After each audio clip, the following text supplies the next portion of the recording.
haddaynan ciyaalkeena ka war hayninna sideebay meel sare ku gaari karaan ilmaheenu sideebay kaga badbaadi karaan muqaadaraadkan hadda ka socda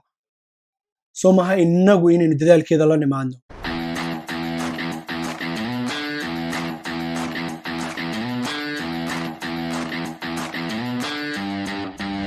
السلام عليكم ورحمة الله وبركاته وهاجا فوتبول شو إذن له سودا هذا وان في عاني وحرجينا إذا كنا يند في عانتين ما أنت تبي جين محنا قندونا ما أنت تبي جين وحويان سببيه إن يوتيوب كان أوفرنا ينو قلت لك لي هي الكينة الصوماليات وانكحنا برنامج كان مرة رأينا صوت دياري هيد هولا بدنا يمدي وإيجاسو راجي مركا برنامج كان وحكو سابسين عيالك الصوماليات قربها كنول maxay horumar uga gaari waayeen sportska maxay scholarship iyo uga heli waayeen jaamacadaha waaweyn maxaa tiimamka koowaad ee heerka caalamiga loogu arki waayay ciyaalkeena taas ma inaga waalid ahaan gabnay ma ciyaalkeenaan diyaar u ahayn ma maxay sababto insha Allah waxaan jeclahay inaan meelo kala duwan soo booqdo oo la soo hadlo maanta aan idin la share gareeyo Symbol Youth Soccer Club soo booqday iyo macallin Cabbaas insha Allah kelmadahan ka soo weydiiyay aan halkaana ka sii wadi doono insha Allah hadalkooga haddaan ku bilaabo aragti ahaantayda waxaan u fiirsaday communitygeena Soomaalida maxaa looga waayay dad group ah oo isku xiran oo qasam ah dadka isku xiran ee meel groupka communityga inay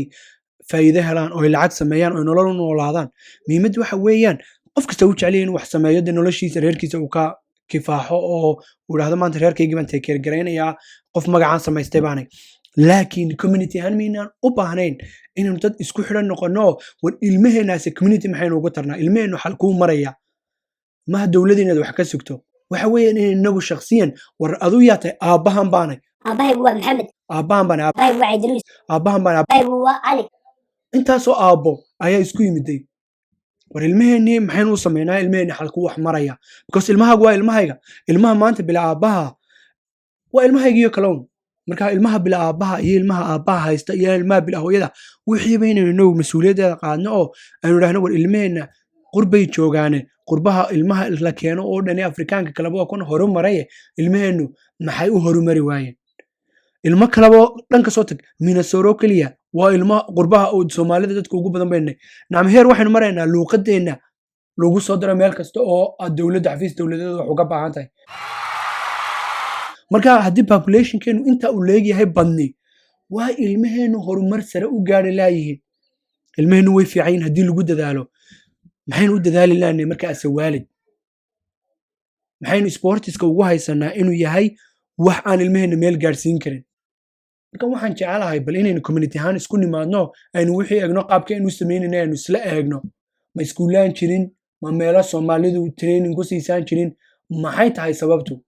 marka anigu hadalkayga sii wadi doono waxaan jecelahay inaan hadda inala wadaago macallin Cabbaas iyo iskuulka Fureen iyo sababta ay u fureen iyo waxa uu yahay marka insha Allah aynu ka war qaadanaa amba ka sii socono faa'iidada meesha ay nooga jirta iyo wixii aynu ku soo kordhin doono hadii ilaahay raaco السلام عليكم ورحمة الله وبركاته معلومات سودة وين هذا مقعد النوجو بلعبة يجي برنامج كان حاجات كسر لسانه يركب إن شاء الله. عليكم السلام ورحمة الله وبركاته مقعيق وكوتش عباس ومحسن تهي ما شاء الله إما نصب وقت قربت قبتنا أنترين بسمينينو كلاب كان حالي هذا توين سيرجيس سوكا كلاب هيركو تركيسنا وحاو سيمبول. ما شاء الله معنا سؤال شو كدينا حوين حاولوا بعدين كبرنامج كان ودينا قرطة بلودين أنت تسنو سو السعودية صدق بلودين برنامج كان وحان بلاوني 2016 كي إلا هدا ودني وأنا جوبتا وينتر يا سمر با وحان سمينا مالين كستا أو جمعة سيدا ما أنتو كلا مالين كستا سبتة سنة كوردن مركب برنامج كا وحان صوب بلاوني 2016 كي إلا هدا 2020 وكجرو السعودية ما شاء الله معلن أديك شخصيهان عباسان محاك وكل في إن البرنامج كان وكلا بلودات عيالك عاوزة تايم كاجد جلسوا runtii barnaamijkan aniga asaasi markii hore asaasi ku wadana barnaamijkan waxaa igu kalife waqtigii 2016 waa taqaanaa waqtiga oo waxaa disaster badan baa jira oo youthka qaar terrorist qaar gangs dhalinyarada Soomaalida barigaas aan aad u fikire iyo si aan ugu baraarugsanin community ahaan aan u hayn wax barnaamij caruurtii day kasta soo kacdana ama la leeyahay waxay galeen terrorist ama waxay galeen maxaa la dhihi jiray gangs yaan aad u fikiro oo isweydiiso uma baahno dhalinyarta in la isku xiro qoysaska la isku xiro barnaamij oo xalaal ah oo ayagana dhisayo jismiyan iyo caafimaad ahaan u dhisayo waxyaalahan faraha badan oo xun lagu eedeynayna ka fogeynayo in aad u bilowdaan marka barigaas oo aan fikir badan aad u fikiro bulshada inta badan ay aad u xanuunsatay iyo ugu dhalatay inaan barnaamijkan asaaso oo arkay in uu yahay wax youthka isku keen karo runtii waxyaalahaas oo kale looga ilaalin karo macallin Cabbaas xanuun uu damqaday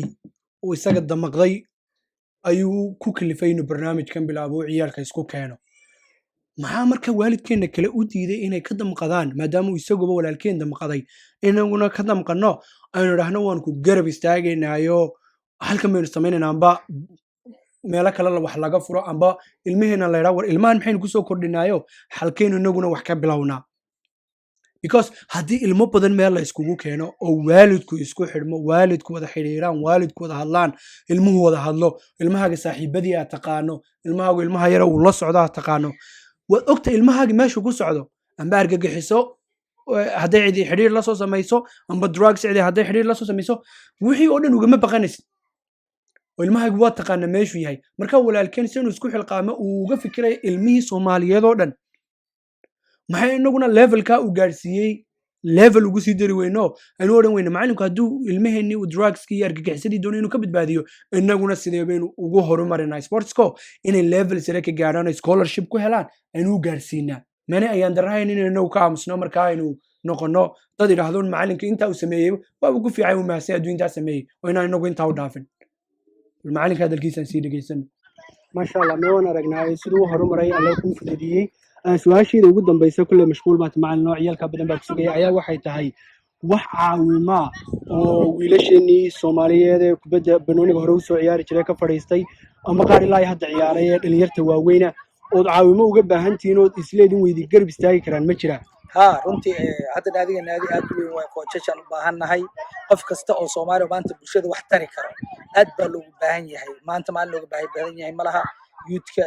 qofku wax u qaban karo aad baan ugu baahannahay dhalinyarada kubadda